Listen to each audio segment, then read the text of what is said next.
X-Men: The Last Stand, or as it's better known, How to Ruin a Franchise in One Movie, is the cinematic equivalent of ordering a gourmet meal and getting a half-eaten fast food burger instead.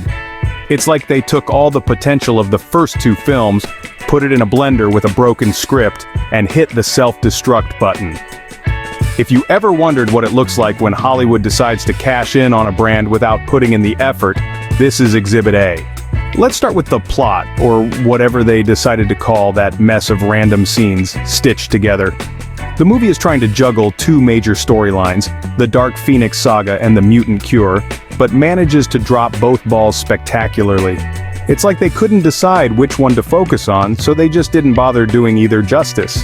Remember how X2 set up Jean Grey's transformation into the Phoenix with all the subtlety of a masterfully crafted story? Well, The Last Stand threw subtlety out the window and had Jean stand around looking constipated while occasionally exploding things. That's their idea of character development. Speaking of character development, where did it go? It's as if the characters we grew to love over the first two films were replaced with cardboard cutouts.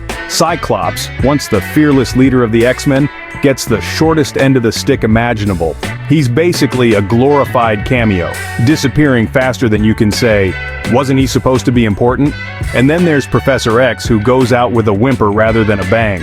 You can almost see Patrick Stewart thinking, "This is the end for me? Really?" Then there's the action, which somehow manages to be both overblown and underwhelming at the same time. Remember the epic battles from the first two films that were filled with tension, emotion, and stakes? Yeah, those are nowhere to be found here. Instead, we get generic CGI clashes with zero emotional weight. The final battle, supposedly the climax of the trilogy, feels like watching someone else play a video game, a boring one at that. The dialogue doesn't fare any better. It's as if the writers decided that cleverness and wit were unnecessary luxuries. Lines that are meant to be profound or impactful end up being unintentionally hilarious because they're so poorly written. When Storm says, "You know what happens to a toad when it's struck by lightning?" In the first film, it was cheesy but memorable. Here, it's like they were aiming for that same vibe but missed by a mile, leaving us with a script that sounds like it was written by someone who just discovered what mutants are 5 minutes before they started typing.